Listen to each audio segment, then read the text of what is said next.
بسم الله الرحمن الرحیم. د لیک په اړه نظریې. د ځمکې پر مخ د انسان تاریخ هغه مهال پیل شو چې کله لیک رامنځته شو.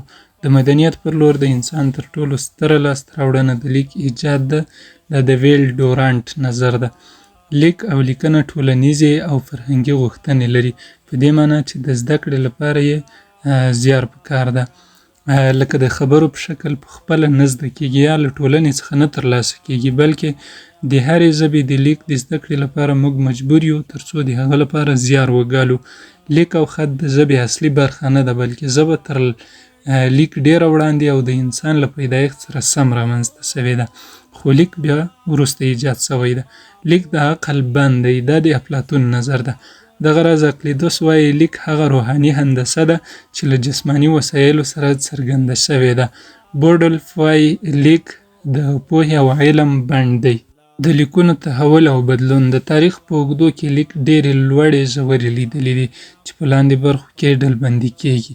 د تمدنونو ګام په ګام راڅرګندېدل، د نویو سلسلو منځته راتګ او د پخوانیو لیکونو له منځه تلل، د بشري ټولنو مهاجرت او اړیکې ټینګېدل، د ادیانو آسماني او مقدسو کتابونو راتلل هغه څه دي چې د لیک په تحول او بدلون کې ونډه لرلې ده. دا هغه دلیلونه دي چې په پایله کې لیکونو بدلون او تحول کړی ده. دغه راز لیک څېړونکو د لیک تحول او بدلون په څلورو دورو ویشلی ده چې لومړی تصویري لیک ده، دوهم صوتي یا غږیز لیک ده، دریم هجایي لیک او څلورم هم الفبایي لیکونه دي. لومړی تصویري لیک. پوهان په دې اند دي چې لیک له نن څخه 5000 کاله وړاندې د 3600 مخزېږد په شاوخوا کې په مصر، بین النهرین او سند دره کې رامنځته شوي دي. په دغو سیمو کې ترلاسه شوي لیکونه د څیزونو حقیقي انځورونه دي. یونانیانو دغه لیک ته هیروګلیف ویلی دي یا یې هیروګلیف بللی ده، ځکه چې روحانیونو کاروه، پر شناخشو او منارونو لیکل شوی و. پر تصویري لیک کې یوازې مجرب خلک پوهېدل، یعنې هغه چا چې په دغه برخه کې تجربه لرله دغه لیک یې لوستلی سو. د هر چا د وس کار نه و د دغه تصویري لیک لوستل ستونزمن و. اوس مهال هیروګلیف او سومري لیکونه د نړۍ تر ټولو لرغوني لیکونه ګڼل کېږي. دوهم غږیز لیک. په دې لیک کې د بشپړ انځور پر ځای د مخن څیز یوه برخه رسمېدله، لکه مثلا که به مطلب یو حیوان و، د بیلګې په توګه غویه یا غوا، نو له هغو نه به یوازې د هغو سر رسمېده. بل لکه د پلي تګ لپاره د قدمونو نښان، د لمر سترګه د ورځې لپاره، او یا هم د خپله د لمر لپاره سپوږمۍ نښه، نیمه سپوږمۍ د خپله د سپوږمۍ په موخه رسمېدل. دریم هجایي لیک. په دغه لیک کې هره هجا د یوې نښې په وسیله ښودل کېده، لکه با، تا، جه، خو، ته، په او داسې نور، چې دغه هجاوې را سره زده کېدلې او څنګ په څنګ یې ښودل کېدې. بعد له هغه به د یوې ژبې یو مطلب په هغې باندې افاده کېده. تر پخوانیو دوه ډولونو څه ناڅه بشپړ ښکاري، یا دغه هجایي لیک تر پخوانیو لیکونو یو څه بشپړ ده. دغو نښو له یو بل سره هیڅ ډول ورته والی نه درلوده. که چېرته دا په خپل منځ کې سره ورته وای، نو په یوې هجا د بلې هجا ګمان کېده. دغه مهال د لیک په برخه کې بشریت ګړندي ګامونه پیل کړي وو، یعنې دغه ټیم د لیک د رامنځته کېدو دپاره بشر ډېرې زیاتې هڅې کولې تر څو داسې یو څه رامنځته کړي چې هغې کې د خپلې خبرې، خپل فکرونه په هغې کې خوندي کړي.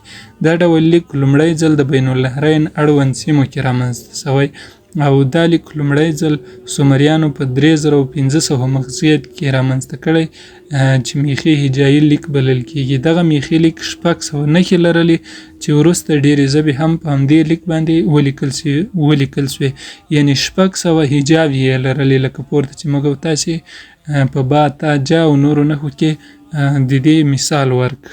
څلورم الفبایي لیک. د الفبا کلمه په فینیقي ژبه کې پورې تړاو لري چې الفا د غوایي په معنا او بیتا هم د کور په معنا ده.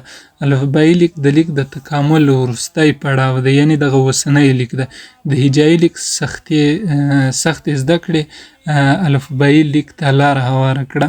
یعنی هجایي لیک سخت زده کېده. همدغه سختي د دې سبب شوه چې خلک یې د اسانتیا خواته کوشش وکړي او په پایله کې الفبایي لیک رامنځته شوی. په الفبایي لیک کې د اشکالو دایره تنګه سوې، د هر غږ لپاره یوه نښه رامنځته سوې. الفبایي لیک له نن څخه 3500 کاله وړاندې د فینیقیانو لخوا رامنځته شوی. د فینیقیانو لیک ورو ورو ټولې نړۍ ته خپور شو.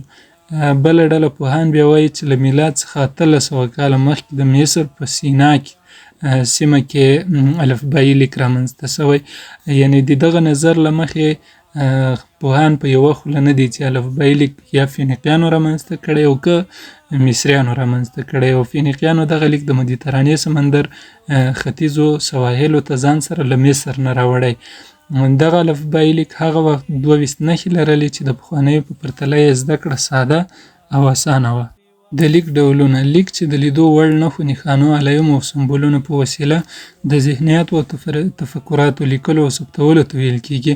دا مهال په نړۍ کې ډېر زیات ډولونه لري چې مشهور یې په لاندې ډول دي: لاتیني، سیریلیک، یوناني، ګرجي، ارمني، چینایي، جاپاني، عربي، عبراني، هندي، تانایي، انګلیسي او دغه ډول نور په سلګونو څومره چې ژبې دي د هرې ژبې لپاره یو ځانګړی لیک ده. نو د لیک ډولونه بیخي ډېر زیات دي.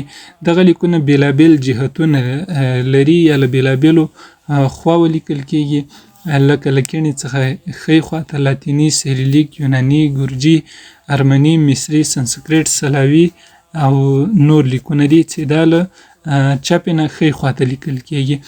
بل دوهم ډول چې دی له ښي څخه کیڼې خواته لیکل کېږي چې هغه پښتو، عربي، تاتاري، اشوري، کلداني، عبري او نور لیکونه دي. دریم له پورته څخه ښکته خواته چیني او جاپاني لیکونه لیکل کېږي او له ښکته څخه پورته خواته هم مکسیکويي لیکونه دي چې هغه له ښکته څخه پورته خواته لیکل کېږي.